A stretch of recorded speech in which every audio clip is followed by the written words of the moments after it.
here's the smart-ass question of the day. What separates you and me from a professional golfer? Well, honestly, obviously, a lot of things. However, there's one specific item that almost every professional has and that almost every amateur and weekend warrior does not. That, my friend, is the ability to bounce back from bad shots.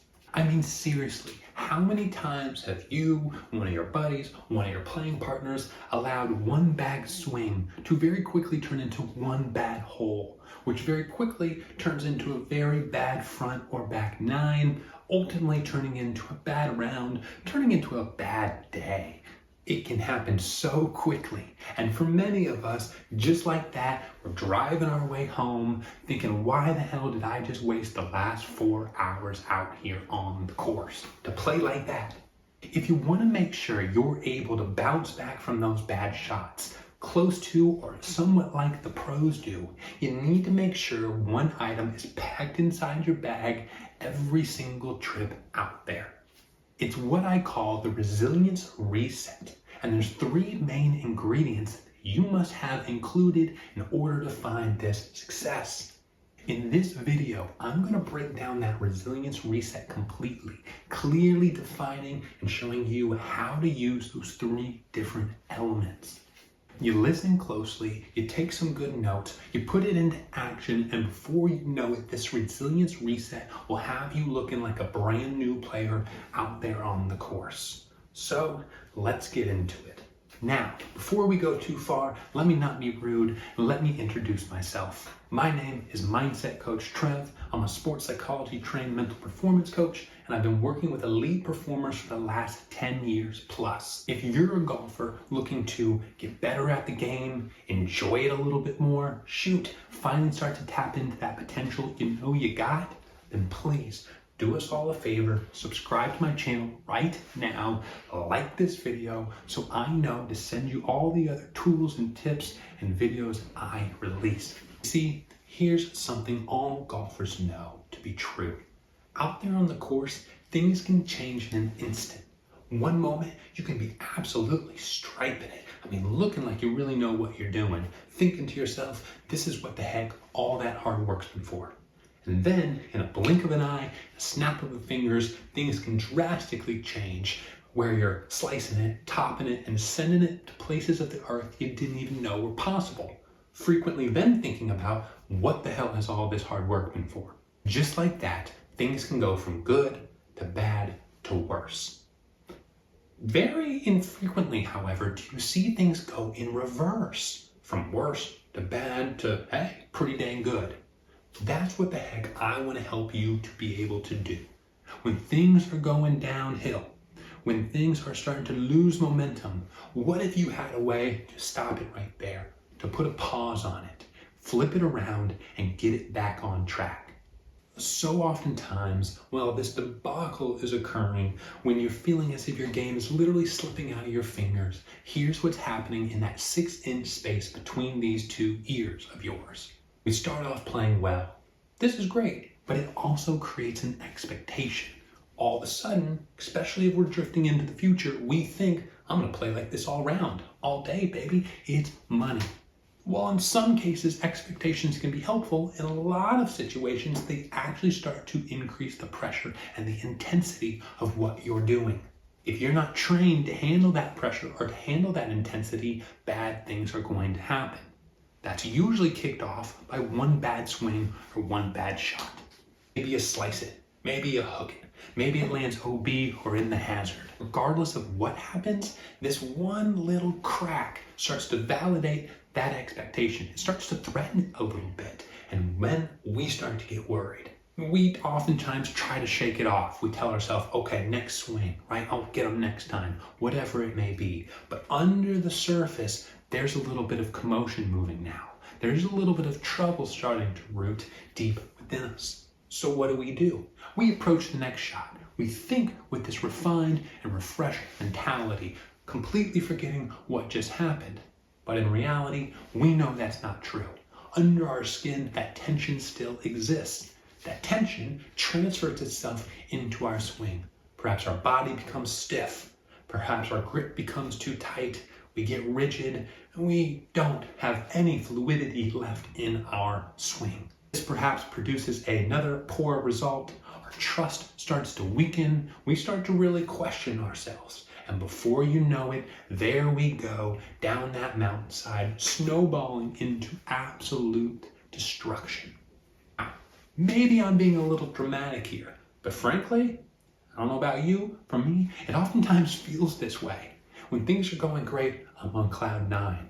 But all of a sudden, when things start to take a turn for the worse, it's like I'm completely out of control and I'm left without a single idea of how to get it back on track.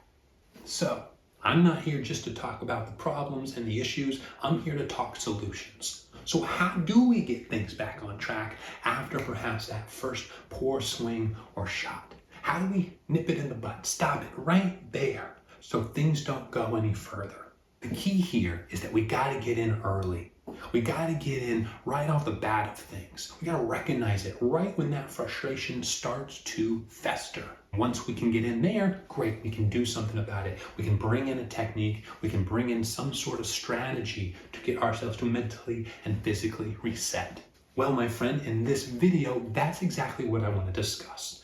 I want to discuss this strategy, technique, tool you can use to reset, get back on track, and continue to play resilient golf all the way through 18 holes. There's going to be 3 specific steps I want to share with you that represents this resilience reset. Use this after a bad shot. Use this after a bad hole. Use it after a bad front or back 9, and watch how things start to reset. That's what we're after, and that's what the heck we're going to dive into. Let's get it. All right, step number 1 is all about acceptance. That's the name of the game here to get ourselves started. Can you look at reality, whether we like it or not, and allow it to be, to own it, to embrace it, to accept it? When things go wrong on the golf course, this is the number 1 thing we need to do. We can sit and fight with it for so long, but that's simply a waste of time, energy, and resource. Off the bat, we need to acknowledge and accept the fact that we have put ourselves in perhaps a new and difficult situation. The way we can really get good at accepting even the most difficult and frustrating situations on the golf course is leaning on a technique created by psychologist Dan Siegel. This technique is what we call name it to tame it. In his research, Dan Siegel found that when we experience frustrating and aggravating emotions, the downstairs or reactive part of our brain starts to fire. That's where all the energy goes. Out on the course, if something bad happens and we get lost in that downstairs or reactive part of our brain, it then means the upper portions of the brain responsible for critical thinking, problem solving, curiosity, don't have the juice, they don't have the energy they need to fix the problem, to work through whatever situation it may be that you're facing. So, what do we do in this situation? Well, just like Dan Siegel called it, name it to tame it, we gotta put a name, a label on what it is that we're experiencing. This may sound something like, all right, the last few holes haven't been what I wanted them to be. Because of that, I'm feeling kind of pissed off, I'm frustrated, I'm aggravated. Let it be known, right? That's the whole point here. Call out whatever emotion or feeling that is that's running through our body. When you do this, again, it brings a certain level of acceptance to the situation, to the scenario. We're not fighting it anymore. We've acknowledged, perhaps we've accepted, I'm feeling frustrated, I'm feeling aggravated. Once we get that out of the way, great, we can move on to step number 2 in this resilience reset.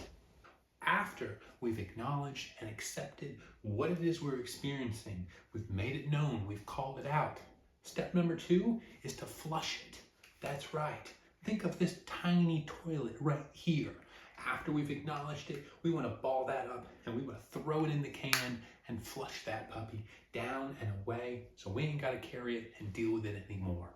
Now, I must say right off the bat, this idea, it ain't mine. This came from the late, great Dr. Ken Ravizza, who is a brilliant sports psychologist working out at universities and with MLB and a long list of professionals.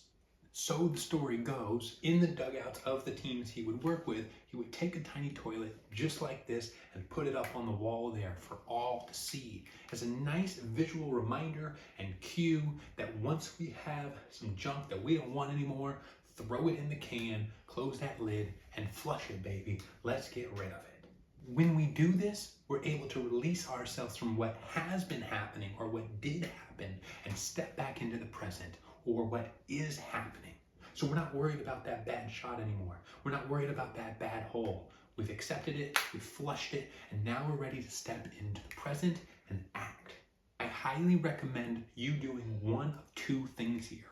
One, go buy you a tiny toilet, hook it onto your bag, bring it with you when you're out there on the course. It's a wonderful visual reminder.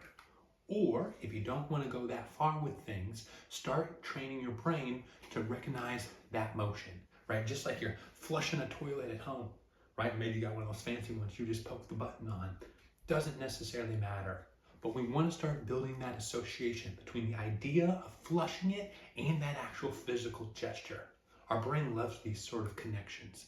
And what you'll start to notice is that even just by making that hand motion, the brain starts to recognize, oh yeah, that's right, we're flushing it, we've thrown it in the can, we're moving on.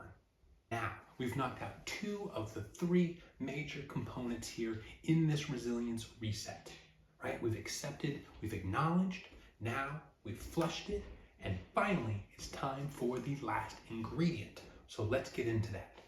All right, so step number one, you acknowledge, you accepted that anger, that frustration, whatever that emotion is you're experiencing. Step number two, you threw that ish in the can, you flushed that puppy, it's gone.